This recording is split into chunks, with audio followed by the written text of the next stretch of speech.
Tuhan Yesus Kristus.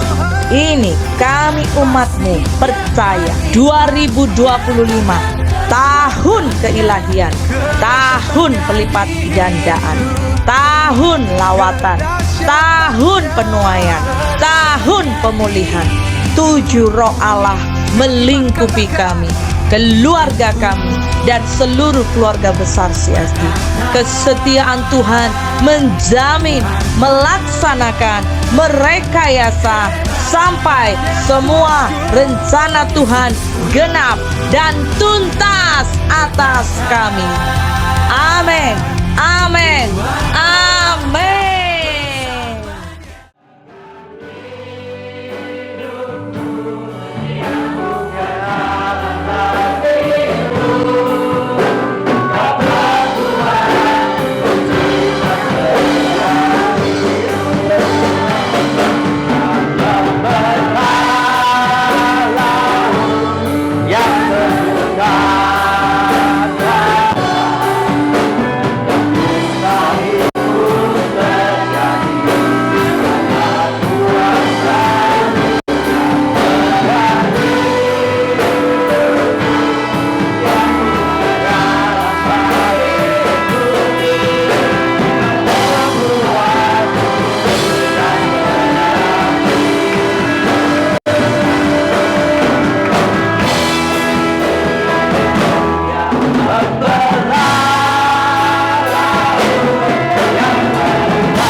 Karena kuasa-Mu yang pegang hidupku, yang buka jalan bagiku. Kau pembuat mukjizat sejati, pembuat mukjizat sejati.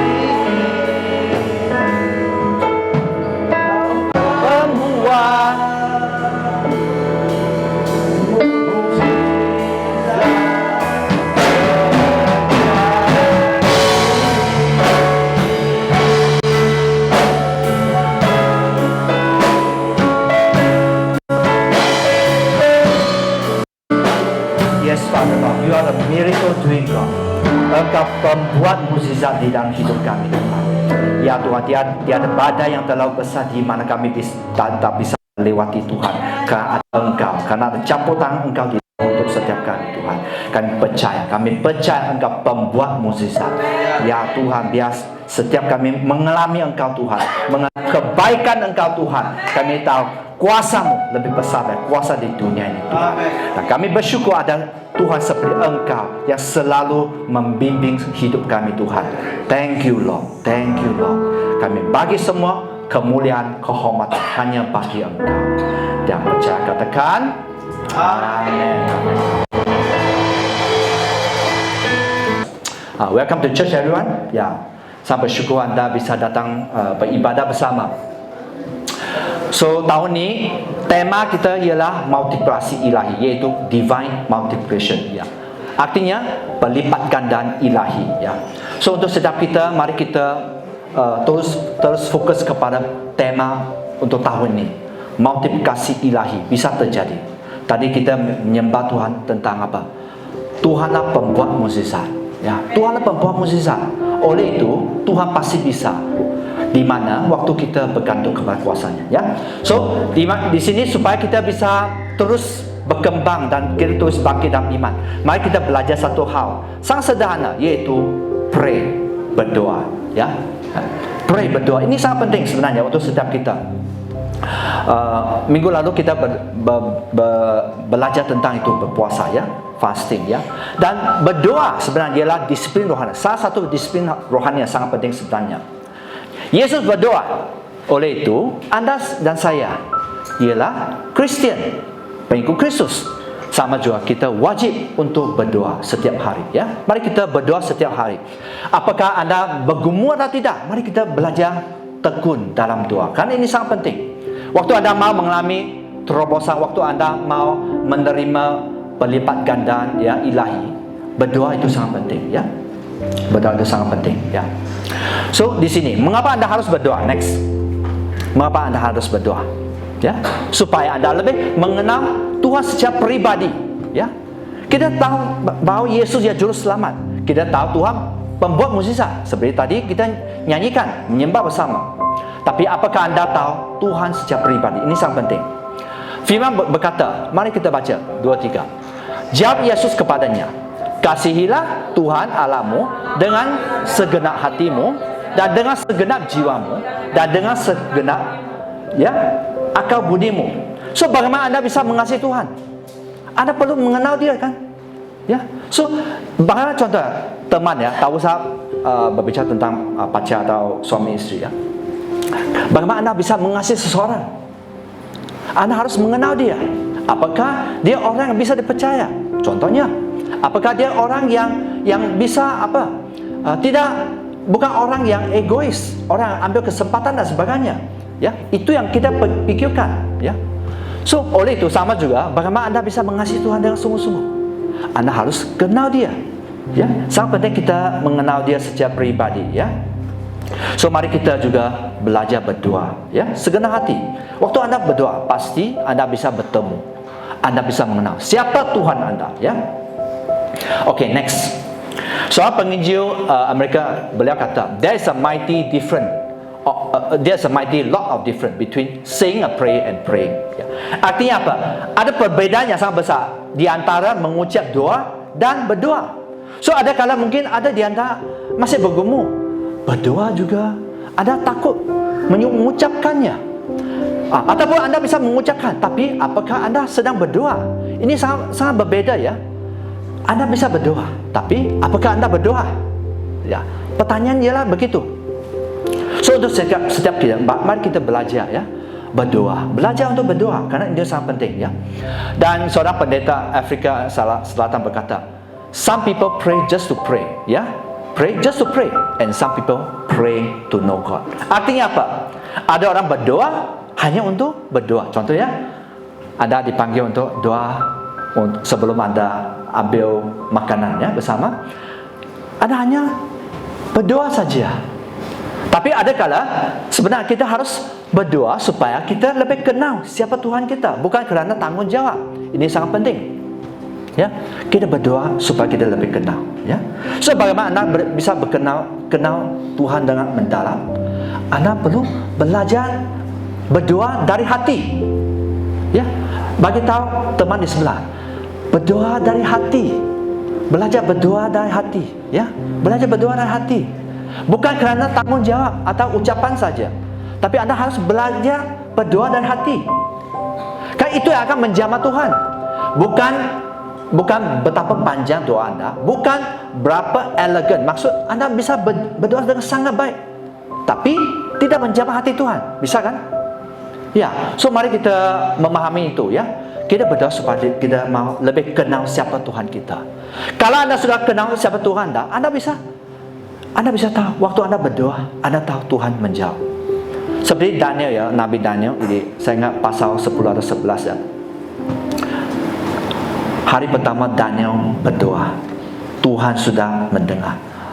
Hanya karena ini hidup ini tentang peperangan rohani. Ada kala waktu kita berdoa, maksud kita belum menerima jawaban doa. Contohnya kita berdoa untuk mungkin pekerjaan lebih baik. Kita mungkin berdoa supaya mungkin kita mau upgrade pelayanan kita, contohnya. Ataupun Anda berdoa supaya mungkin suami atau istri lebih berkenan di mata Tuhan, contohnya. Tapi waktu Anda berdoa, apakah itu terus terjadi? Siapa pernah alami? Terus Anda terus berdoa, terus terjadi. Contohnya mungkin saya berdoa untuk pekerjaan yang lebih baik. Adakah? Ada. Saya percaya ada. Biasanya Tuhan sangat cepat menjawab doa waktu Anda masih maksud Anda masih mungkin baru terima Tuhan Yesus. Anda akan lihat, wah, Tuhan jawab doa. Tapi waktu kita sudah maju bertahun-tahun menjadi anak Tuhan atau berpuluh tahun menjadi anak Tuhan, ada kala kita terus menantikan Tuhan menunaikan doa janji dalam hidup kita. So sama juga untuk setiap kita ya. Mari kita belajar mengenal siapa Tuhan kita. Tuhan pasti mau menjawab. Tapi Tuhan bisa jawab yes? Tuhan bisa jawab tidak? Atau Tuhan yang sering terjadi ialah tunggu. Yang masih tunggu janji Tuhan. Mari kita sabar untuk menunggu Tuhan. Sabar ya, sabar. Apapun permohonan doa Anda ya. Next, seorang teolog Norway ya, beliau kata, you may pray for an hour. Ya, ini sama juga. You may pray for an hour, still not pray. You may meet God for a moment and then be in touch with Him. Ya, artinya Anda bisa berdoa dalam 1 jam, tapi masih belum berdoa. Ini kenyataan ya. So itu sebab berdoa bukan berbicara tentang berapa panjang doa Anda, berapa waktu Anda bagi Tuhan, tapi apakah Anda memberi hati. Ya, Tuhan mau melihat hati. Ya, so Anda bisa bertemu dengan Tuhan sebentar saja dan berhubungan dengan Dia sepanjang hari. Ya, ada kala kita bisa mengalami begitu. Hari itu wah kita berdoa, wah seperti wah Tuhan membuka jalan untuk semua, banyak bahagian hidup kita. Ya, dan ini bisa terjadi. Next, mengapa kita harus berdoa? Kita mau bersekutu dengan Tuhan, ya. Karena hidup ini kita dicipta kita dicipta ialah ya manusia di mana kita perlu mempunyai hubungan sesama, ya. Kita berkomunikasi dengan Allah Bapa, ya. Seorang penginjil terkenal ya, dia Moody berkata, some people think God does not like to be troubled with our constant coming and asking. The way to trouble God is not to come at all. Artinya apa? Saya sederhana ya. Ada kala kita malu meminta sesuatu. Contohnya dari pentaksiran ya, sebagian orang pikir Tuhan tidak suka diganggu dengan permintaan dan kedatangan kita yang terus menerus. Ada kala kita masih bisa malu ya datang kepada Tuhan. Sudah doa bagian itu ya, esok doa sedikit, hari ke depan mungkin 30 saat berdoa. Kita malu. Tapi kalau kita tahu karakter Tuhan, mengapa kita harus malu? Bahkan Tuhan mau kita tidak jemu-jemu berdoa, ya. Salah satu bagian tidak jemu-jemu berdoa, 1 Tesalonika pasal 5 ya. Tidak jemu-jemu berdoa. Dan di sini diteruskan cara untuk mengganggu Tuhan ya dengan tidak datang sama sekali. Ada kala kita bisa pada waktu ya, contohnya mungkin banyak pengajian, ya, banyak mungkin Anda banyak sibuk dengan hal keluarga dan sebagainya. Anda tak ada waktu berdoa. Ya, ini kenyataan ya. Saya mau share sedikit ya. Bukan bahawa ini tidak terjadi dalam hidup saya. Ada bisa terjadi waktu kita terlalu fokus kepada apa yang harus dilakukan, sampai kita tak ada waktu untuk berdoa, ya. Tapi sebenarnya kalau kita kenal siapa Tuhan kita, Tuhan mau kita hubungan dan jangan takut datang kepada Tuhan. Jangan jemu-jemu. Ya, mungkin Anda mau apa? Menyalurkan komplain Anda, curahan hati Anda dan sebagainya. Ya, Anda harus memahami bahwa Tuhan sedia mendengar. Tuhan kita, Yesus kita bukan seperti Allah lain di mana Dia hanya di satu tempat. Tuhan Yesus bisa di mana-mana. In the valley, ya, di tahap di mana Anda paling susah, sesat, Tuhan ada. Memang jelas di mana Anda begitu berbahagia, bersyukur, Tuhan ada juga. Oleh itu di apa-apa musim Tuhan pasti ada. Tapi hanya apakah satu bagian ya, hanya apakah ada kala orang akan berbicara, I don't feel God is here. Saya tidak rasa Tuhan ada. Saya percaya ada kala kita akan berfikir begitu. Mengapa? Tak ada hadirat lah. Tapi apa firman kata? Waktu 2 dan 3 umatnya datang bersama, Tuhan hadir. Bahkan ada di antara 2-3 orang berdoa bersama, Tuhan menjawab. So bukan I feel God is here, no. I feel apakah Tuhan sedang bekerja dalam hidup saya.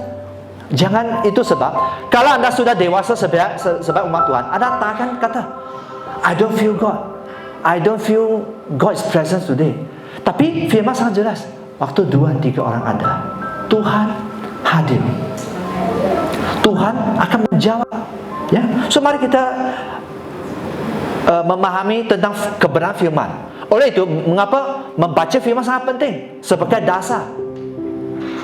Berdoa bukan setakat Anda berdoa, Anda bertarung, berperang saja, tapi Anda harus tahu kebenaran firman. Tuhan seperti tidak menjawab. Contohnya, Anda sedang bergumul, wah, hari ini tak ada makanan. Contohnya, saya percaya tak ada di sini, pasti tak ada. Di Malaysia kalau Anda sedikit rajin, ya, pasti ada makanan. Mungkin Anda makan sayur, it's okay, tapi pasti ada makanan. Tapi ada kala, contohnya orang yang mungkin di tempat tertentu, mereka langsung tak ada makanan. Memang tak ada makanan, no hope. Tapi apakah Tuhan ada? Tuhan sedia menolong. Ada kala kita akan bertanya, Tuhan sedia menolong, menolongkah? Tapi Tuhan sedia menolong. Tapi syaratnya ialah kita mencari Tuhan. Waktu kita mencari Tuhan, Tuhan pasti memberi jalan keluar untuk kita. Contohnya, mungkin Tuhan akan memberkati Anda dengan makanan. Contohnya, atau Tuhan buka jalan di mana Anda bisa membiayai sesuatu yang keperluan. Contohnya, ataupun Tuhan akan buka jalan di mana untuk pekerjaan yang lebih baik. Ini pasti. Ataupun Anda sedang bergumul. Mungkin ada di antara Anda sedang proses, ya, proses permit, ya, yang mungkin bernikah, ya, dengan warga Malaysia. Anda proses permit seperti sangat rumit. Dan ada kala kita pikir, oh, sangat susah lah. Oleh itu, Tuhan sebenarnya sedang memproses kesabaran kita. Tuhan memproses kesabaran kita. Proses itu sangat penting sebenarnya. So, waktu Anda bersekutu dengan Tuhan, Anda akan tahu bahwa Tuhan selalu menyertai, ya. Tuhan selalu menyertai. Okay, next. Yakobus pasal 4 ayat 8. Mari kita baca bersama. 2, 3. Mendekatlah kepada Allah dan Ia akan mendekat kepadamu. So di sini siapa yang harus melakukan dulu? Kita. Anda dan saya, bukan Tuhan. Tuhan selalu waiting, selalu tunggu. Tapi ada kala kita tidak mau mencari Tuhan. Mari kita berasa jujur, ya. So di sini kita sangat penting, ya. Kita di Kejadian pasal 1, ya, di mana kita lihat bahwa Adam dan Hawa berjalan dengan Tuhan. Adam dan Hawa hidup dengan Tuhan. Adam dan Hawa melihat Tuhan face to face, ya, muka dan muka. So mereka memang bersekutu dengan Tuhan. Mereka sangat tahu siapa Tuhan. Mereka tahu Tuhan yang sangat baik. Tapi waktu mereka bersama dengan Tuhan, mereka masih bisa berdosa. terhadap Tuhan. So ini sebenarnya satu pilihan untuk hidup kita sebenarnya. Next. Nah, ini seorang yang dipanggil Enok ya. Oke, saya baca ayat 24. Mari kita baca ayat 24, 23. Dan Enok hidup bergaul dengan Allah, lalu ia tidak ada lagi, sebab ia telah diangkat oleh Allah. Wow. Mungkin Enok hidup lebih berkenan jika dibandingkan dengan Adam dan Hawa. Dia hidup bergaul dengan Tuhan, bersama Tuhan. Dan akhirnya ending Adam dan Hawa ialah mati. Tapi ending Enok sangat luar biasa, di mana dia diambil oleh Allah. Siapa mau itu terjadi dalam hidupmu? Siapa mau? Kita sebelum saya mau. Tapi berapa orang bisa? Karena Tuhan bukan Tuhan yang pilih kasih, tapi Tuhan pilih orang yang sungguh-sungguh dengan Dia. Kalau kita memahami ya, maka Tuhan pakai contoh, pakai orang tertentu sangat luar biasa ada kala. Karena mereka memang membayar harga. Mereka sungguh-sungguh Tuhan. Sepertinya hidup mereka sangat diberkati. Sepertinya mereka sangat, waktu mereka berdoa, Tuhan terus jawab. Orang mati dibangkitkan. Mau melihat kakak kita orang mati dibangkitkan? Mau melihat waktu Anda berdoa, wah, sesuatu terjadi, orang sakit disembuhkan. Ini bisa terjadi sebenarnya. Tapi kondisi ialah apa? Mari kita sungguh-sungguh Tuhan sebenarnya. Seperti Enok, mari kita belajar dari karakter-karakter dalam Alkitab, maksud tokoh-tokoh dalam Alkitab. Bagaimana baik hidup, bukan cincai. Mereka bukan orang yang biasa-biasa. Ilya bisa panggil api dari langit. Maukah? Siapa mau seperti Ilya? Siapa mau seperti Elisa mendapat 2 porsi berkat? Siapa mau? Siapa? Okey, pertanyaan seterusnya ialah siapa rela membayar harga? Siapa rela? Angkat tangan. Angkat tangan. Ya, puji Tuhan. Puji Tuhan. Visi CSC sebenarnya ialah menjadi pasukan Kristus yang rela membayar harga. Kalau Anda bisa menjadi seperti laskar Kristus, tapi kalau Anda tidak mau membayar harga, tidak akan sesuatu yang sangat dahsyat terjadi. Kamu mukjizat tersedia sebenarnya untuk mereka yang sungguh-sungguh Tuhan, ya, sungguh-sungguh Tuhan, dan Tuhan bisa sebenarnya. Tuhan, God is more than able. Tuhan mampu melakukannya. Tapi kondisi yang membatas Tuhan melakukan you and me. Ingat, kuasa Tuhan tidak terbatas. God can do all things, kan? Lukas pasal 1 ayat 37. For with God nothing shall be impossible. Nothing. Bersama dengan Tuhan tak ada yang mustahil. Ya, so mari kita belajar ya. Berdoa sangat penting. Mengapa Anda harus berdoa? Next, supaya Anda lebih pegang terhadap tuntunan Roh Kudus. Ya. Di sini setiap kali Anda membaca firman, saya percaya Anda di sini siapa membaca firman setiap hari? Angkat tangan. So ini sangat penting ya. Bagaimana Anda bisa pegang kepada tuntunan Tuhan? Ya. Waktu kita membaca sebenarnya, kita sedang membaca. Waktu Anda membaca firman sebenarnya, kita sedang belajar tentang firman Logos ya, di mana yang tertulis. Bagaimana firman Tuhan bisa berubah dari Logos sampai Rema, maksud menjadi berkat, di mana Anda sepertinya menerima wahyu, seperti menerima pengertian. Bagaimana waktu Anda dijamah Roh Kudus. So sangat penting di mana setiap kita ya banyak membaca firman ya. Kita belajar dasar firman Logos setiap hari. Ini seperti contohnya Logos yaitu firman di Alkitab ya, seperti bateri ya, bateri. Anda perlu ada bateri. Contohnya Anda mau mainkan musik penyembahan yang sangat luar biasa, sangat kuat dah. Anda perlu bateri. Bayangkan Ada muzik, memang di YouTube ada muzik penyembah yang sangat luar biasa, tapi bayangkan Anda tak ada bateri. Ini sepertinya begitu. Anda perlu sediakan yang dasar. Contohnya firman Tuhan, Anda perlu ada. Ya. Dan ini akan waktu Anda mempunyai firman dalam hidupmu, Roh Kudus akan berbicara dengan Anda pada musim tertentu. Contohnya, adakala mungkin waktu Anda membaca firman, Anda seperti yang dijamah, seperti Tuhan menyatakan begitu. Tuhan bisa berbicara. Okay, next. Seorang pendeta ya, di Wales, beliau berkata ya, selalu tanggapi setiap dorongan untuk berdoa. Ya, beliau mendorong ya. Ini bahasa Inggris. Dorongan untuk berdoa mungkin datang saat Anda sedang membaca firman, atau saat Anda sedang bergumul dalam sebuah teks yaitu firman. Saya akan membuat hukum yang mutlak untuk ini. Selalu patuh dorongan tersebut. Ada kala, contohnya, Anda sedang bergumul tentang mungkin ekonomi. Waktu Anda membaca firman, sepertinya Tuhan mendorong Anda. Ada kala Anda harus menangkap itu dan deklarasikan itu. Deklarasi firman artinya apa? Anda menyatakan dan kuat-kuat. Bahkan mungkin Anda didorong juga menghafalkan firman itu.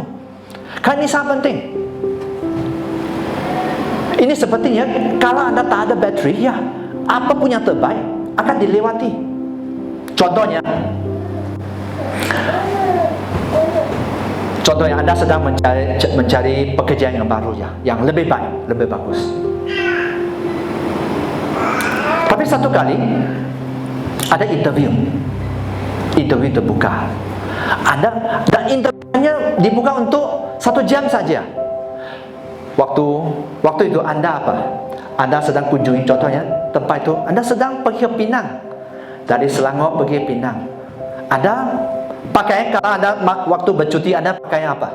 Pakai santai kan? Hawaii style, apa-apa style lah ya. Nggak akan pakai apa? Ya, seperti hari ini ya, pakai dengan formal. So interview perlu pakai apa biasa? Pakai formal. Tapi kalau waktu Anda tidak bawa pakaian formal, bagaimana?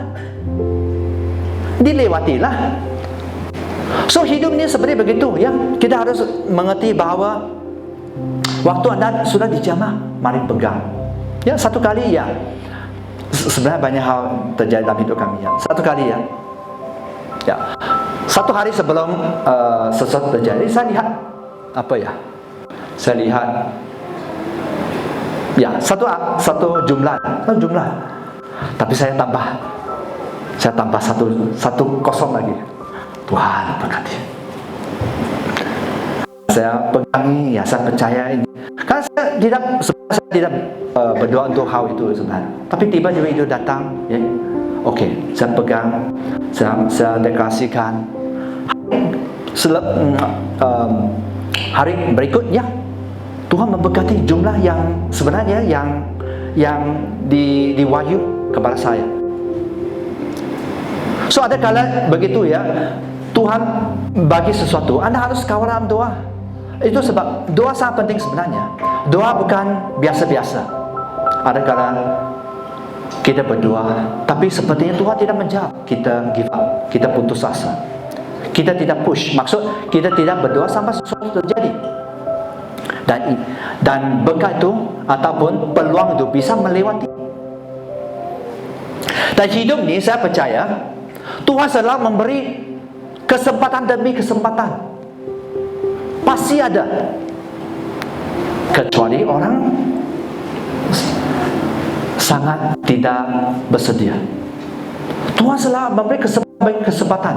Tapi waktu kesempatan datang, itu bisa dalam bahagian pekerjaan, dalam bahagian usaha, dalam bahagian berkat dan sebagainya. Anda harus bisa menangkapnya. So bagaimana Anda bisa menangkapnya? Anda harus peka.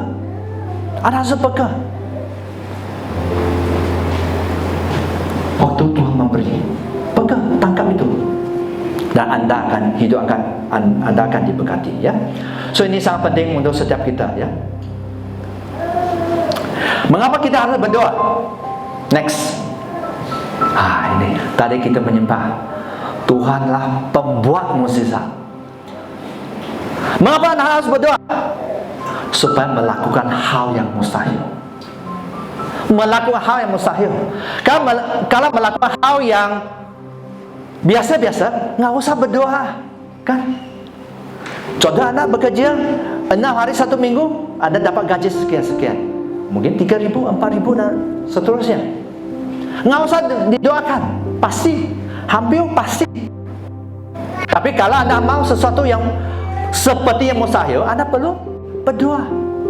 Dan di sini, bagaimana? Ya, mari kita memahami mengapa kita bisa melakukan hal yang mustahil. Karena kita sebagai anak Tuhan sudah diberi kuasa dan otoritas. Kuasa dan otoritas sudah dibagi untuk setiap kita, ya. Dan di sini, mari kita belajar. Markus pasal 1 ayat 30-nya. Mari kita baca bersama 2-3. Pagi-pagi benar, waktu hari masih gelap, ia bangun dan dia pergi keluar. Ia pergi ke tempat yang sunyi dan berdoa di sana.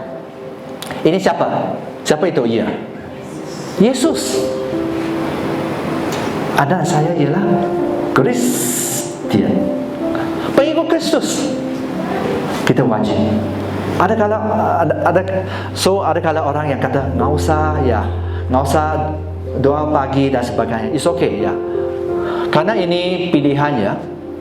Kalau Yesus melakukan, sebenarnya di dalam hidup ini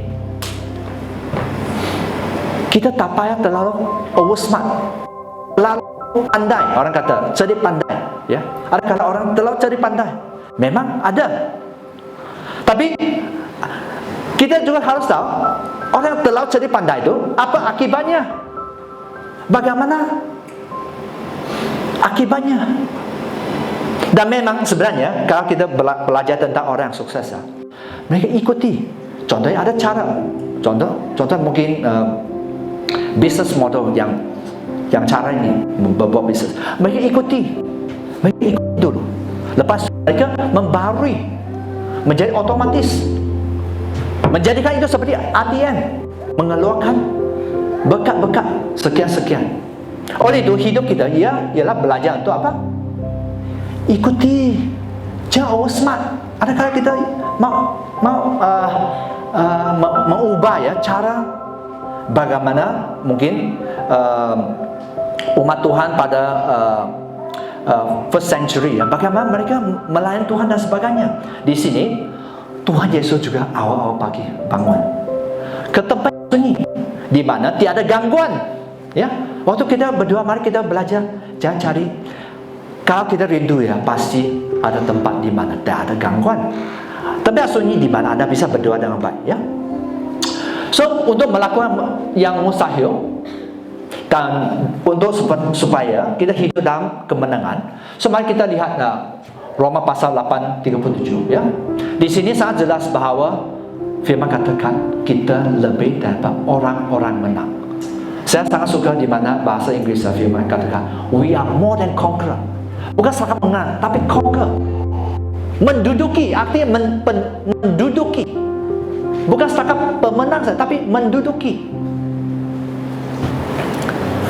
So oleh itu, kalau kita tahu kita sebagai, ya, pewaris, ya, sebagai pewaris kita diberi dengan banyak kemurahan, kuasa, otoritas sebenarnya.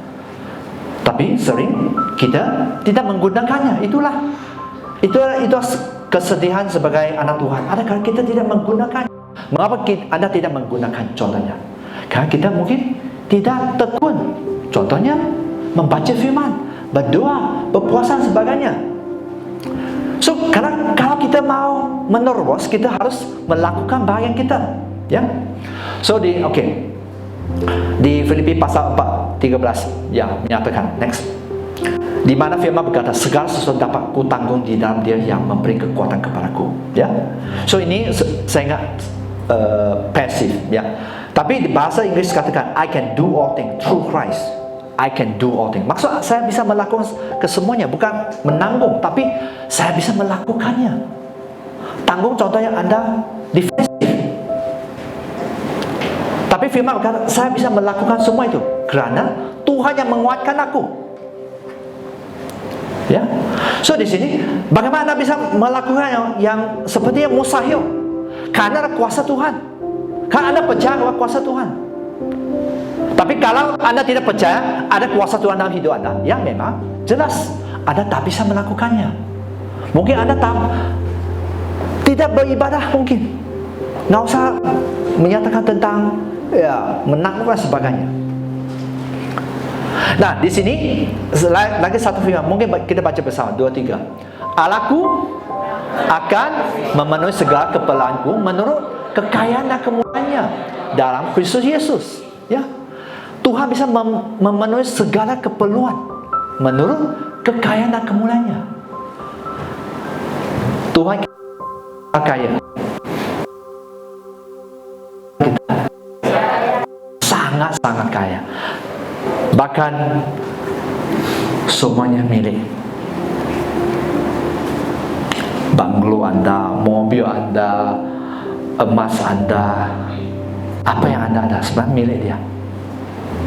Dia bisa memberi, dia bisa memberkati, tapi dia juga bisa mengambil. So ada kala, mari kita belajar satu hal ya. Saya berharap Anda bisa tangkap ya. Ini tentang apakah Anda percaya kepada Tuhan? Do you trust God? Maka Anda ada kala kita selalu bimbang. Kita selalu bergumul. Oh, bagaimana saya bisa melewati pergumulan? Contohnya ekonomi dan sebagainya, atau keluarga dan sebagainya. Bagaimana bisa melewati? Karena tidak. Asasnya ialah apa? Kita tidak percaya sebenarnya. Anda tidak percaya Tuhan bisa menolong. Anda tidak percaya bahwa itu sesuatu, Anda percaya bahwa itu sesuatu mustahil. Anda tidak percaya bahwa dengan Tuhan tidak ada yang mustahil. Karena ini kebenaran, dengan Tuhan tak ada yang mustahil. Oleh itu, Anda akan sepertinya di bawah apa? Selalu Anda tidak bisa menang. Contohnya, ya. So mari kita rajin berdoa, mari kita membangkitkan roh kita, ya. Mari kita rise up, ya. Bangkit. Ya. Karena di mata Tuhan tak ada mustahil. Di mata Tuhan pasti ada jalan keluar, ya. Maka mengapa kita perlu sering berdoa? Karena ada favor Tuhan waktu Anda melakukannya, ya. Ada favor Tuhan. Next. Ini saya ingat ini seorang pendeta dari Inggris, ya. Beliau kata, mungkin kita baca bersama, ya. I have so much to do that I spend several hours in prayer before I'm able to do it. Artinya apa? Saya memiliki begitu banyak hal untuk dilakukan sehingga saya menghabiskan berapa jam dalam doa sebelum saya mampu melakukannya. Percayalah, Tuhan akan memampukan. Mungkin Anda berapa menit, 5 menit, 10 menit, 12 menit untuk berdoa. Percayalah, itu sebenarnya very fruitful, sangat berhasil. Sering umat Tuhan, ya, saya harus mengerjakan itu. Saya harus berlari untuk ke tempat kerja. Saya harus melakukan itu dan tidak berdoa. Ya memang kita, waktu kita rajin, pasti kita diberkati juga. Pasti kita mempunyai makanan cukup, pasti. Tapi kalau mau kelimpahan, itu is another issue, ya. So mari kita belajar bahwa waktu Anda sepertinya sedang bergumul. Sebenarnya Anda tahu siapa John Wesley? Beliau sebenarnya bukan beliau mendiri Methodist, ya, tapi dia di bagian Anglican, ya, pada waktu itu. Tapi beliau bisa beliau bisa dipakai oleh Tuhan sangat luar biasa. Beliau penginjil, pengkhotbah dan sebagainya. Kalau dibandingkannya beliau dengan Anda dan saya, wah, kita sangkalah beliau memberi hidup sepenuh kepada Tuhan. Kalau dengan saya bandingkan dia, wah, jelas kalah. Bukan satu kali, dua kali, tapi banyak. Oleh itu, mari kita belajar bahawa berdoa itu sangat penting. Sebelum anda melakukan sesuatu ya, bahkan sesuatu yang penting, mari kita mempunyai ya, bertekad untuk berdoa dulu ya. Apakah anda mau pekerjaan anda dilancarkan? Atau apakah anda mau menerima kemurahan, anugerah dari Tuhan? You want to receive the grace of God in your life? Anda mau di mana semua disingkatkan? Berdoa, banyak berdoa. Kan Tuhan pasti sedia menolong. Tuhan pasti sedia menolong. Ya, okay, next. Tadi saya sudah repeat ya. Bagi Allah tidak ada mustahil. Ya, bagi Allah tidak mustahil. Anda percaya saja. Oleh itu, bagaimana anda bisa percaya kepada firman? Mungkin anda harus menghafalkan. Mungkin anda harus mendeklarasikan setiap hari. Kan kalau itu firman sudah melekat dalam hidup kita, kita akan bisa, oh, nothing is impossible. Ya, memang kita bisa down, tapi percayalah, waktu hidup anda ada firman, Tuhan kan pasti Roh Kudus akan mengingatkan tentang firman. For with God nothing is impossible. For with God nothing is impossible. Di sini, for no promise of God can fail to be fulfilled. No promise of God can fail. Maksudnya, tidak ada janji Allah yang tidak terpenuhi. Tidak ada janji Allah yang tidak terpenuhi. Kalau Tuhan sudah berbicara sesuatu dalam hidup anda, pegang. Ada kalau memang bergumul, pasti bergumul. Pasti bergumul. Apakah saya juga bergumul? Ada bahagian tertentu bergumul, pasti. Kenapa? Belum lihat. Kalau sesuatu yang anda bisa lihat, berarti nggak usah iman, kan? Nggak usah iman. Anda masak, ada barbecue B2, wah, jelas ada makanannya. Anda nggak usah berdoa. Sudah barbecue memang sudah tersedia makanan yang sedap-sedap. Kalau memang belum ada B2 di depan, ya memang harus berdoa lah, kan? So iman sebenarnya berbicara tentang apa? Sesuatu yang anda belum lihat. Mari kalau anda mau membangkitkan iman anda harus rajin berdoa sebenarnya. Anda harus percaya bahwa you have unlimited resources in Christ. Mengapa? Maksudnya anda memiliki sumber daya yang tidak terbatas. Oleh itu, ada kala ya, kita lihat umat Tuhan ada kala sangat piti, sangat sedih. Mengapa? Mereka tidak tahu bahwa mereka diberi sumber daya yang tidak terbatas. Baik, ingat, aku terbatas. Pekerjaan, ini gaji aku 2,000, 3,000, 4,000. Ini saja. Kita hanya fikir, oleh sebab itu, begitulah, karena sesuai akal pikir anda, anda akan terima begitu. Tapi kalau anda mempunyai, for with God nothing shall be impossible. Bagi Allah tidak ada mustahil. Aku bisa panggil berkat. Aku bisa minta sesuatu yang besar. Jangan malu minta dari Tuhan ya. Jangan malu. Ada kala, mengapa kita malu? Mengapa kita malu datang kepada Tuhan untuk meminta sesuatu yang besar? Mengapa? Kerana mungkin anda tidak tahu siapa Tuhan anda. Anda belum kenal siapa Tuhan anda. Dia Allah Bapa anda. Apakah anda tahu Tuhan ya Allah Bapa anda? Dia Bapa. Bapa, sentuh hatiku, ubah, dan sebagainya. Dia Bapa kita. Kita bisa minta banyak hal. Tapi kita ada kala kita malu datang kepada Dia. Karena kita apa? Kita sebagai anak Tuhan, kita juga ahli waris. Paham ahli waris? Contohnya, kalau anda dari latar belakang ya, contohnya anda dari latar belakang kaya raya, Bapa anda sangat kaya. Pasti kalau anda pergi beli sesuatu, dia akan melihat apa? Ini jumlah berapa? Harus bayar berapa? Kan? Sama juga kalau anda tahu bahwa Allah Bapa anda sangat kaya. Bapa kamu sangat kaya. Apakah dia tidak memberi yang terbaik? Pekerjaan terbaik, ya, jodoh yang terbaik, apa-apalah banyak terbaik. Pasti Tuhan akan memberi, ya. So mari kita tahu bahwa kita adalah ahli waris, ya. Ya, kita pewaris Yesus Kristus, ya. Mengapa Anda harus berdoa? Next, perintah Tuhan, gaya hidup Islam. Kita diperintah untuk banyak berdoa. Berdoa adalah gaya hidup seperti bernafas. Ya, kita perlu bernafas. Sama juga kita perlu berdoa. Ya. Satu seorang pendeta mereka beliau kata, ya, wishing will never be a substitute for prayer. Di sini wishing, ya, maksud artinya apa? Berharap tidak akan pernah bisa menggantikan doa.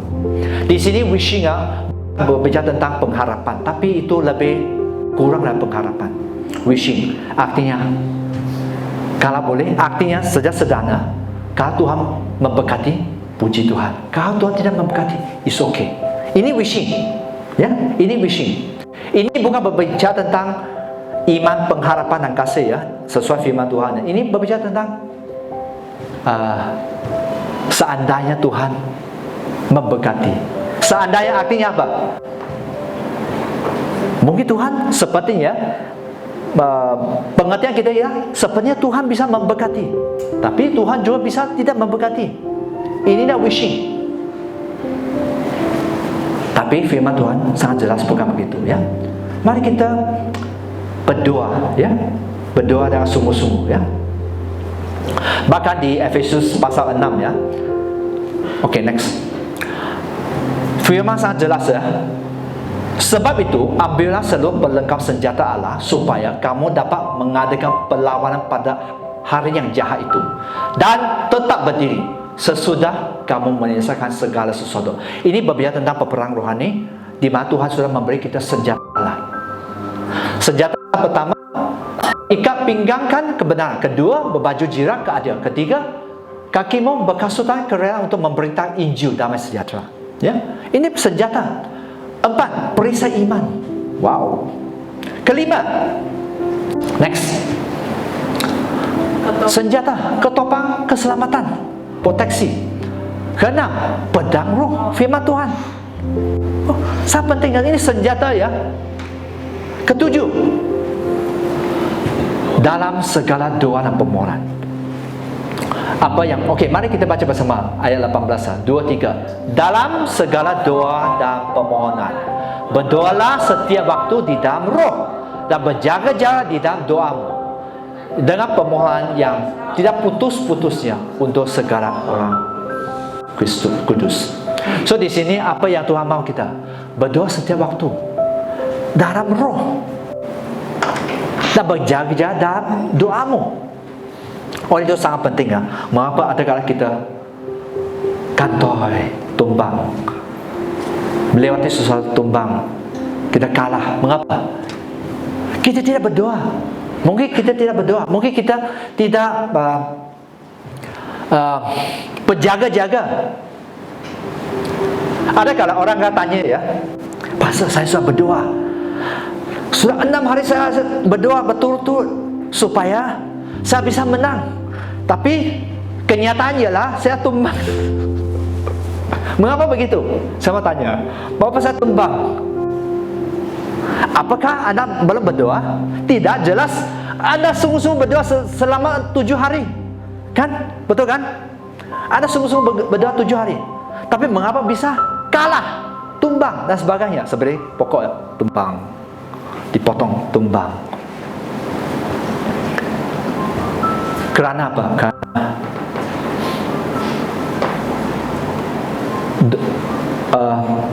belum cukup berdoa. Doa Anda belum cukup. Ada kala kita bisa berdoa, tapi belum cukup. Tantangan mungkin terlalu berat. Mungkin Anda harus apa? Bukan setakat berdoa, Anda harus deklarasikan firman. Mungkin Anda harus berpuasa Siapa suka puasa? Angkat tangan. Siapa suka? Kita berpuasa sekejap ya. Nanti akan makan sedap. Mari kita berpuasa. Saya juga tidak suka. Tapi ada kala Anda mau menang, Anda mau menjarah, Anda mau menerima berkat. Mau? Siapa mau? Angkat tangan. Amin. Harus berdoa dengan lebih. Orang berdoa 7 hari. Mungkin Anda berdoa dan puasa 7 hari, 7 malam. Orang berdoa dan berpuasa 7 hari, 7 malam masih tumbang. Anda mungkin harus deklarasi. Anda mungkin harus berdoa, berpuasa dan deklarasi yang firman. Orang berpuasa, deklarasi firman tetap tumbang. Mungkin Anda harus berdoa, berpuasa, mendeklarasikan. Mungkin Anda harus menghafalkan firman itu. So, kerana kalau kita mau menang, apakah kita mau memberi alasan untuk kalah? Siapa suka kalah? Angkat tangan. Ada. Siapa suka menang? Angkat tangan. Amin. Banyak juga ya. Ini kurang daripada 5%. Kita mau menang, tapi ya sebenarnya bukan visi sia-sia, tapi visi Tuhan ialah apa? Menjadi pasukan Kristus yang rela membayar harga. Ini yang kita kurang sebenarnya. Kita kurang membayar harga sebenarnya. Bukan bahawa Tuhan tidak mau menolong. Ada kalanya Anda harus lebih membayar harga. Ada kala doa mungkin tidak cukup. Mungkin Anda harus lebih dekat berpuasa. Mungkin harus tanpa makan dan minum dan sebagainya. Kan orang yang mau menang, orang yang mau sukses, tak akan memberi apa? Tak akan memberi alasan. Kan hidup ini ialah apakah Anda sukses atau Anda apa? Tumbang atau gagal. Hanya begitu saja hidup ini. Ya, memang puji Tuhan Anda masih di sini.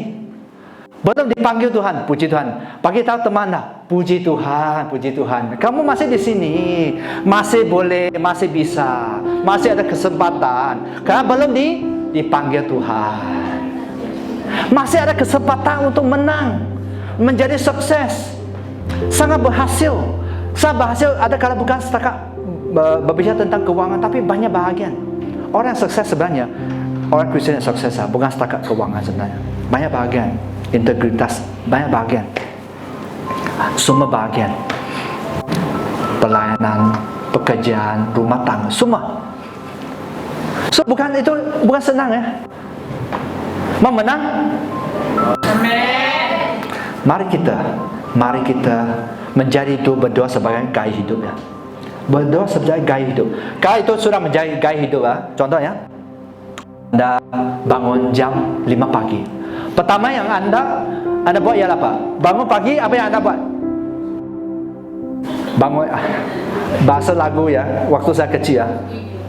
Bangun pagi, gosok gigi, cuci muka, pakai baju, makan roti, minum. Tapi semua tak ada berdoa, kan? Kita boleh ya lakukan semua itu untuk persediaan untuk pergi sekolah, persediaan untuk college, persediaan untuk apa? Bekerja. Tapi kita lupa apa? Berdoa. So oleh sebab itu, kalau kita mau menang, mari kita refleksi hidup kita ya. Apa yang kurang? Dan mari kita sadar itu dan kita lakukan bahagian kita ya. Dan itu seperti apa ya? Intercontinental ballistic missile, artinya rudal balistik antara benua. Doa ini orang yang sakit bisa berdoa. Kan? Orang yang sakit Anda bisa berdoa. Orang yang di tempat yang sangat jauh bisa berdoa untuk minta pertolongan.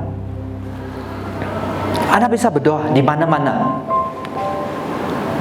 Orang yang mungkin dijauhkan bisa berdoa. Tuhan sembuhkan, atau Tuhan pastikan aku sampai ke sana.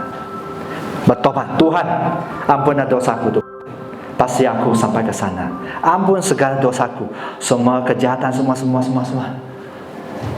Ampun, pasti aku sampai ke sana. Anda bisa berdoa. Siapa tahu hidup ini ya, kapan dipanggil Tuhan bukan pilihan Anda dan saya, tapi Tuhan yang menentukan. So itu, mari kita hidup. Kalau itu sudah menjadi gaya hidup, Anda akan tahu bahwa Anda aman di tangan Tuhan. Ya. Next, seorang pendeta sekolah dia, beliau kata, prayer does not fit us for a greater work. Prayer is the greater work. Artinya apa? Doa tidak mempersiapkan kita untuk pekerjaan yang lebih besar. Lah, pekerjaan yang besar. Mau melakukan sesuatu besar untuk Tuhan, untuk kemuliaan Tuhan. Mari kita berdoa. Mula dengan doa. Karena sesuatu kalau bukan di backup dengan roh ya. Maksud didorong dengan I don't know how to say backup, di backup dengan roh ya. Sesuatu yang hanya yang duniawi, hanya yang dengan alami saja ya, nggak akan bisa pergi terlalu jauh. Contohnya, sangat sederhana tadi saya share ya. Kalau Anda mau, contohnya, Anda mau setiap bulan mempunyai sekian. Kalau Anda tidak berdoa, Anda pasti dapat gaji begitu kan? 6 hari Anda bekerja, Anda pasti dapat gaji itu. Tapi kalau Anda mau menerima sesuatu yang luar biasa, Anda harus perlu apa? Perkenan Tuhan, kuasa Tuhan. So, dan dengan doa adalah pekerjaan yang lebih besar sebenarnya. Anda bekerja dengan sungguh-sungguh, Anda berdoa, Anda belajar, Anda berdoa, itu akan menjadi sangat luar biasa. Tapi sering kita tidak sadar bagian itu. Bagaimana pentingnya doa? Ini ada beberapa kenyataan ya. Ya, saya tak ada tulis di sana ya. Ada beberapa kenyataan ya. Nah, sebelum menggantikan Yudas Iskariot yang membunuh diri ya, salah seorang murid yang membunuh diri, beliau mengkhianati Tuhan Yesus ya, menjual ya Tuhan Yesus. Murid-murid Kristus berdoa dahulu untuk penggantinya. So, sebelum dicari pengganti sebagai rasul menggantikan Yudas, mereka berdoa.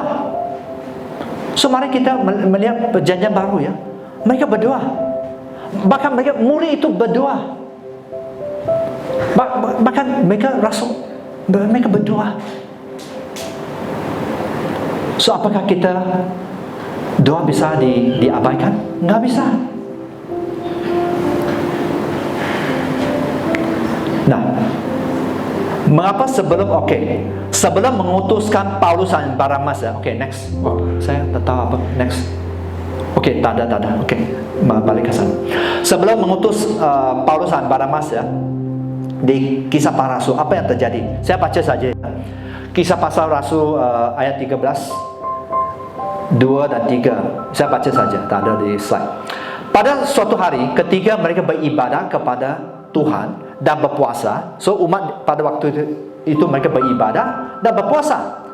Tiba-tiba berkatalah Roh Kudus, khususkanlah Barnabas dan Saulus bagiku untuk tugas yang telah kutentukan bagi mereka. Seterusnya, maka berpuasa dan berdoa mereka. Ya, dan setelah meletakkan tangan atas kedua orang itu, yaitu Paulus dan Barnabas, mereka mengutus mereka pergi. So sangat alkitabiah di mana sebelum pengutus mereka berdoa dulu.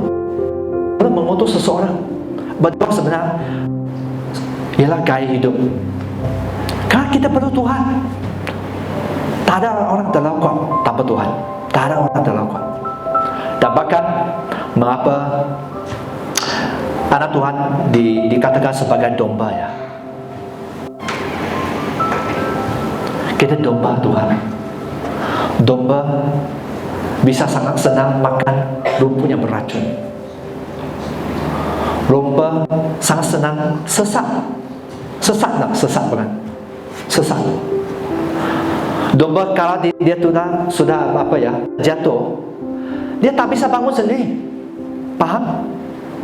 Kita sebenarnya mengapa? So oleh itu, waktu anda membaca Alkitab, mari anda tanya pertanyaannya, menanyakan mengapa kita dikatakan sebagai domba. Sangat sesat. Ada kala kita makan makanan beracun, kita tidak tahu. Kita mendengar sesuatu beracun, kita tidak sadar. Kita terjatuh, kita tak bisa bangun. Kita ingat kita bisa bangun, tapi ada kala kita tak bisa bangun. So mari kita berwas-was tentang bagian itu. Dan di sini juga, so waktu itu ada satu ketika di Kisah Para Rasul ayat 6 ya, di mana ke-12 rasul itu mereka sedang melayan dalam bagian firman-Nya. Mereka kata bahawa supaya mereka tidak lalai melayan dalam bagian firman untuk melayan bagian makanan. Oleh itu mereka memanggil supaya memilih 7 orang antara mereka ya Stefanus ya, Filipus dan sebagainya. Lepas itu apa yang terjadi? Orang-orang yang melayani dalam bagian makanan, ayat 6 ya, Kisah Para Rasul pasal 6 ayat 6. Mereka itu dihadapkan, yaitu 7 orang itu dihadapkan kepada rasul. Lalu rasul-rasul pun rasul-rasul pun berdoa dan meletakkan tangan di atas mereka. So sebenarnya itu satu gaya hidup untuk setiap kita. Mari kita sungguh-sungguh berdoa. Waktu anda berdoa, anda harus percaya kepada doa anda. Anda tahu Tuhan pasti menjawab. Cara Tuhan menjawab ada kala kita harus pegang apa cara Tuhan. Ya, apa cara Tuhan. So sangat penting untuk setiap kita ya. Next. Okey, saudara penginjil Inggris ya. Okey. Balik. Ya. Okey.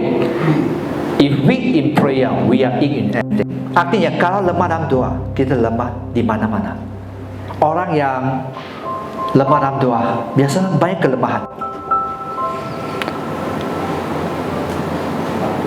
Kenapa? Karena kita bergantung kepada kekuatan kita.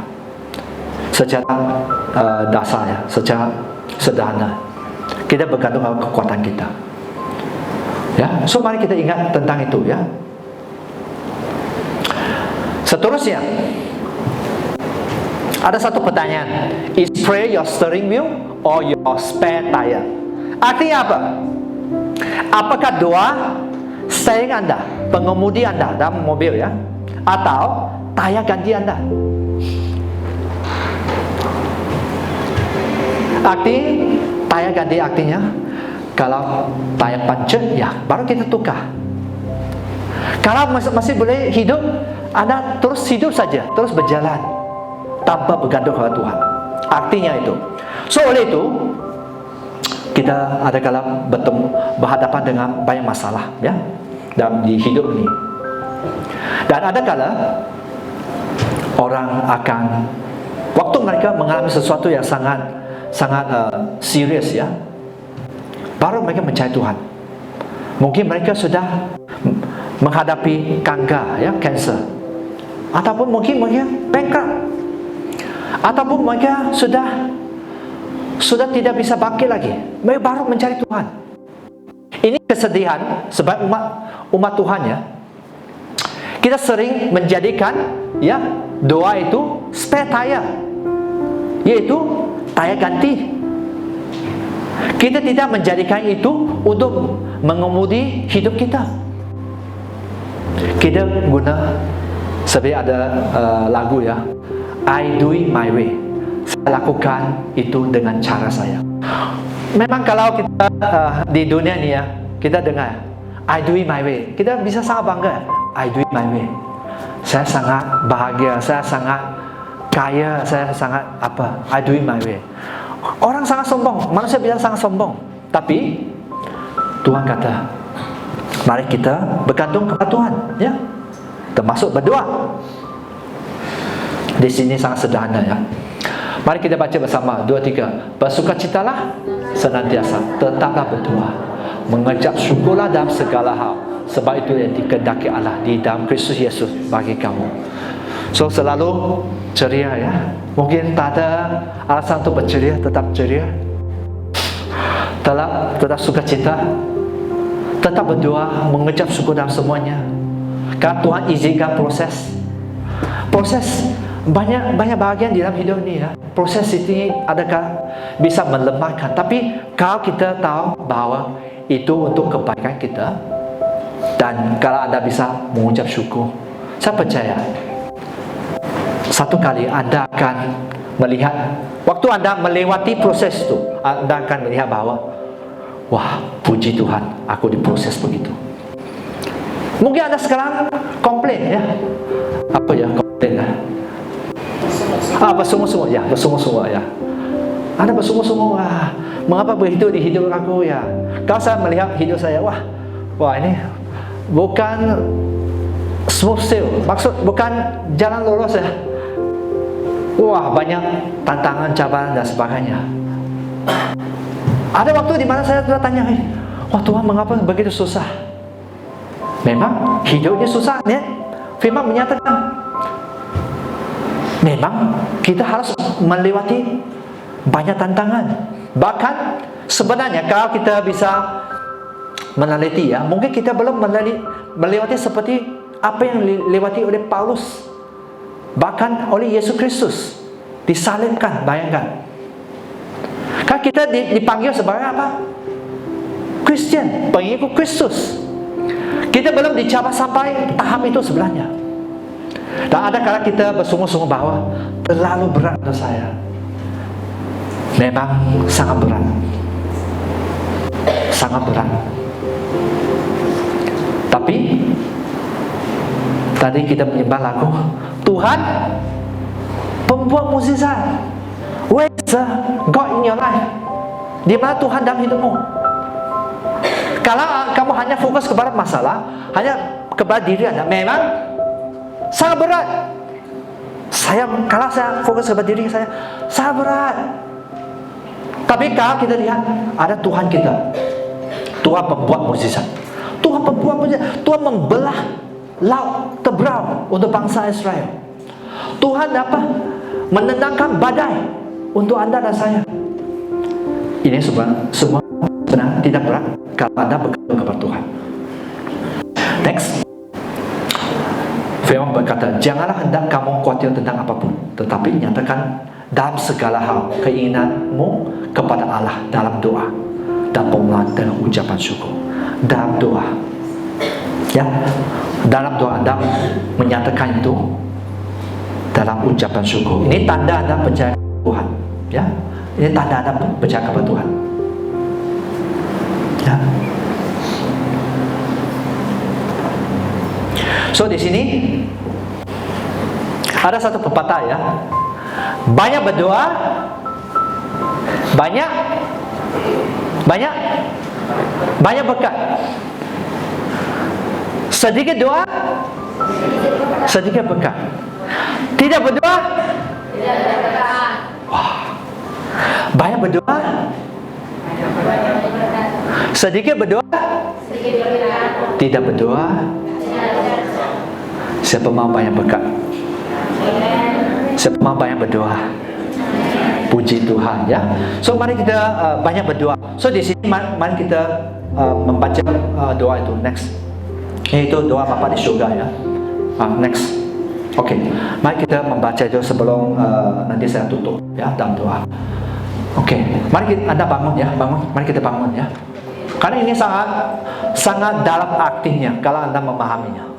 Doa Bapa di surga sangat besar artinya, sangat dalam artinya untuk setiap kita. Mari kita bisa menangkap itu. Oke, 2, 3. Kerana itu berdoa demikian. Bapa kami yang di surga, dikuduskanlah namamu, datanglah kerajaanmu, jadilah kehendakmu di bumi seperti di surga. Berikanlah kami pada hari ini makanan kami yang secukupnya, dan ampuni kami akan kesalahan kami, seperti kami juga mengampuni orang yang bersalah kepada kami. dan janganlah membawa kami ke dalam pencobaan, tetapi lepaslah kami daripada yang jahat. Kerana Engkau-lah yang mempunyai kerajaan dan kuasa dan kemuliaan sampai selama-lamanya. Amin. Ya. Okay. So di sini, okay, next. Terus berdiri, ya. Mengapa Anda harus berdoa? Supaya Anda lebih mengenal Tuhan secara pribadi. Kita berdoa supaya lebih kenal, ya, lebih supaya bisa bersekutu dengan Tuhan. Kita berdoa supaya kita lebih pegang kepada tuntunan Dia, ya. Dan kita berdoa karena kita tahu bahwa kita bisa melakukan hal yang mustahil. Dan berdoa yang gaya hidup, itu perintah Tuhan. Mari kita berdoa. Ya Tuhan, kami hamba sudah menyampaikan firman-Mu Tuhan. Tuhan, hamba berdoa Tuhan supaya umat-Mu Bapa bisa menangkap itu Tuhan. Karena sangat besar kuasanya waktu kita berdoa, waktu kita bergantung pada kuasa Tuhan. Kami tahu bahwa di dalam nama Kristus tidak ada yang mustahil. Dalam nama Tuhan tidak ada yang mustahil. Kami bisa melewati, bahkan kami bisa menjadi lebih dan pemenang. We are more than conqueror di dalam Engkau. Dan Tuhan terus mengurapi setiap umat-Mu Tuhan, menjaga setiap mereka Bapa. Biar mereka memahami Tuhan, biar mereka bisa menangkap isi hati Engkau Tuhan, bahwa Engkau-lah Tuhan mereka, Engkau Allah mereka, bahkan Engkau-lah Allah Bapa mereka Tuhan, di mana Engkau menyediakan sesuatu baik dalam hidup mereka. Biar mereka terus percaya kepada Engkau, biar mereka terus bergantung kepada Engkau, biar mereka terus berjalan dengan Engkau seperti Henok Tuhan. Mereka terus berjalan dengan Engkau Tuhan, supaya hidup mereka lebih berkenan di mata Engkau Tuhan.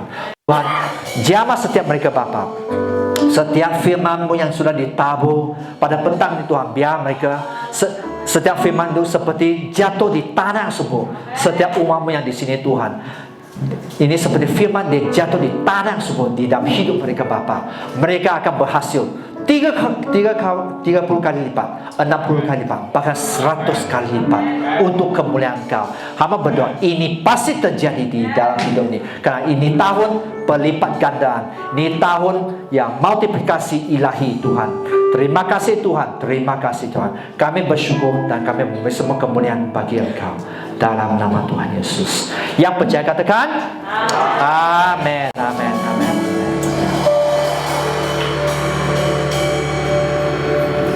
Oke, so kita akan boleh duduk ya. Sekarang kita masuk dalam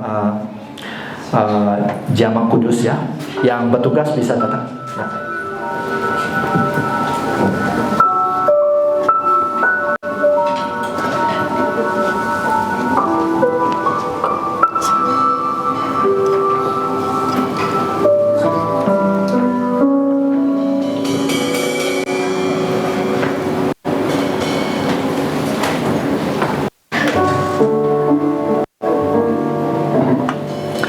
Saya baca saja ya untuk jamaah kudus ya. Di 1 Korintus pasal 11 ya, ayat 23. Sebab apa yang telah kuteruskan kepadamu telah aku terima dari Tuhan, yaitu bahwa Tuhan Yesus pada malam waktu Ia diserahkan mengambil roti, dan sesudah itu Ia mengucapkan syukur atasnya, Ia memecah-mecahkannya dan berkata, inilah tubuhku yang diserahkan bagimu. Perbuatan ini menjadi peringatan akan aku. Demikian juga Ia mengambil cawan sesudah makan, lalu Ia berkata, cawan ini ada perjanjian baru yang dimeteraikan oleh darahku. Perbuatan ini setiap kali kamu meminumnya menjadi peringatan akan aku. Sebab setiap kali kamu memakan roti dan minum cawan ini, kamu memperintahkan kematian Tuhan sampai Dia datang. So tujuan jamaah kudus di mana kita diingatkan tentang Tuhan ya, pengorbanannya di atas kayu salib untuk dosa kita. Mari kita ingat Tuhan tanggung semua dosa kita, pelanggaran kita, bahkan kesakitan dan semuanya. Dari dahulu, sekarang, bahkan ke depan. Semua itu Tuhan Yesus sudah tanggung di atas kayu salib. Mari kita bersyukur ya, bersyukur atas pengampunan dosa Tuhan Yesus kepada setiap kita yang diberi kepada kita secara gratis. Tuhan sudah mengampuni waktu Anda bertobat ya.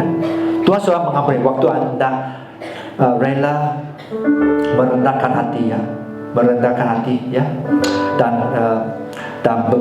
datang kepada Dia, minta ampun dari Dia.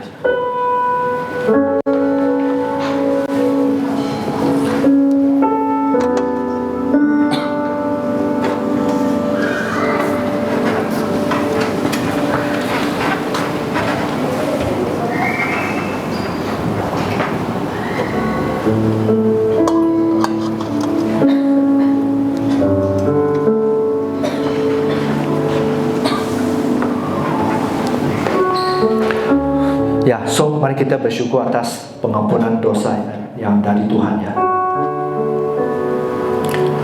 So di waktu kita ambil jamak kudus, mari kita refleksi, ya. Jamak kudus juga melambangkan apa?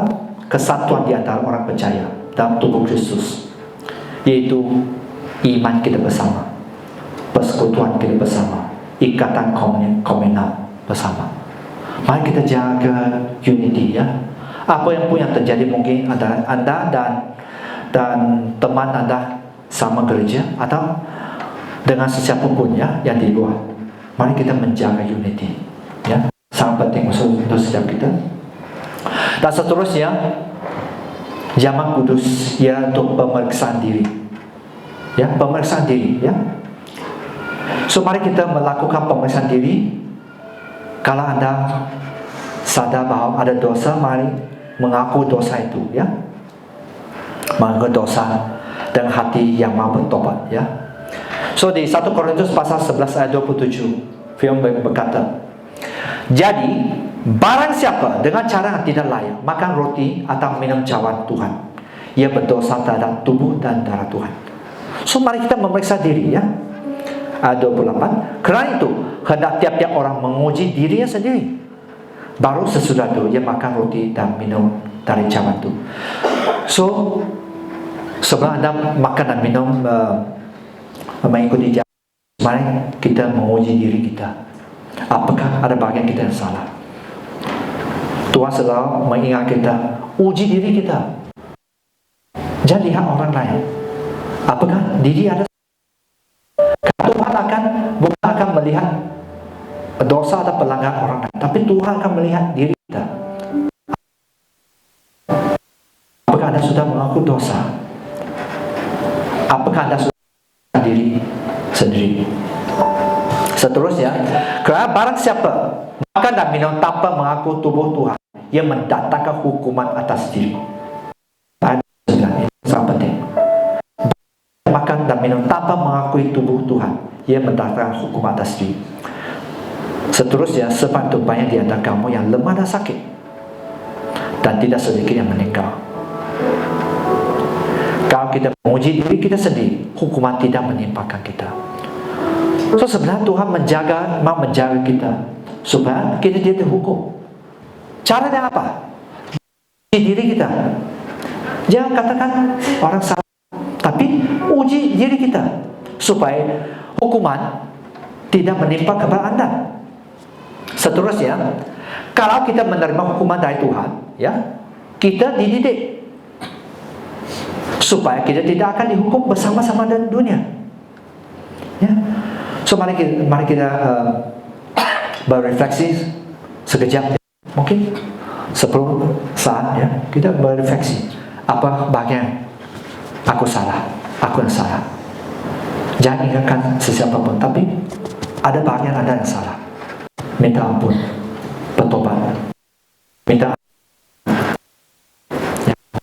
Tuhan memberi anugerah mengampuni Anda. Minta ampun dari Dia, bertobat. Sebelum kita masuk dalam zaman ini.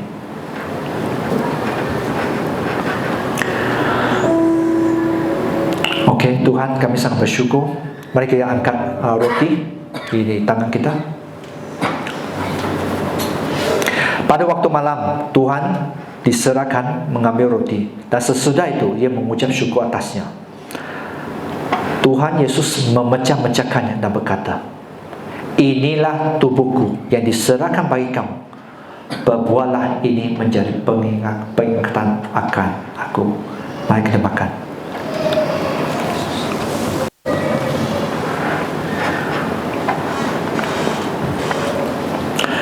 Demikian juga dia mengambil cawan. Sesudah makan lalu berkata, cawan ini adalah perjanjian baru yang dimeteraikan oleh darahku. Perbuatlah ini setiap kali kamu meminumnya menjadi peringatan akan aku. Sebab setiap kali kamu makan roti dan minum cawan ini, kamu memberitakan kematian Tuhan sampai Ia datang. Mari kita minum.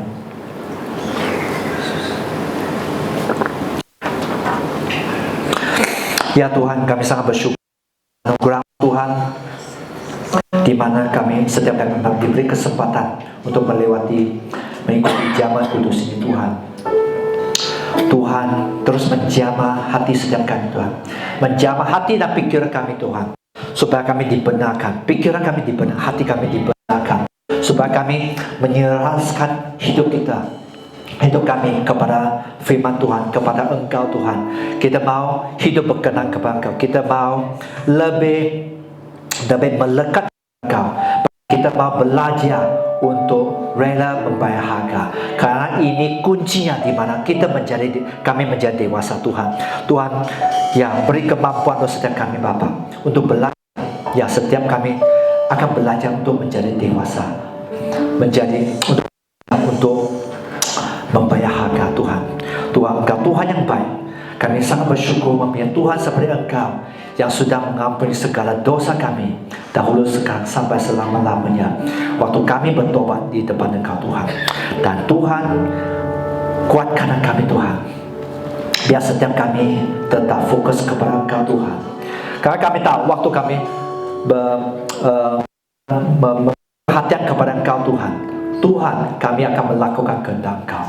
Kami akan bawa jiwa-jiwa, kami akan memuridkan mereka supaya lebih banyak jiwa-jiwa juga akan memuridkan yang lain, jiwa-jiwa kepada Engkau Tuhan.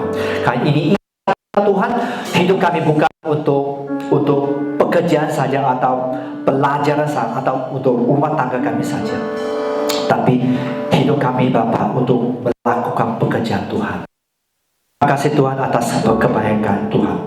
Kami beri semua kemuliaan kehormatan bagi Engkau. Dan Tuhan Yesus yang semua yang percaya katakan amin.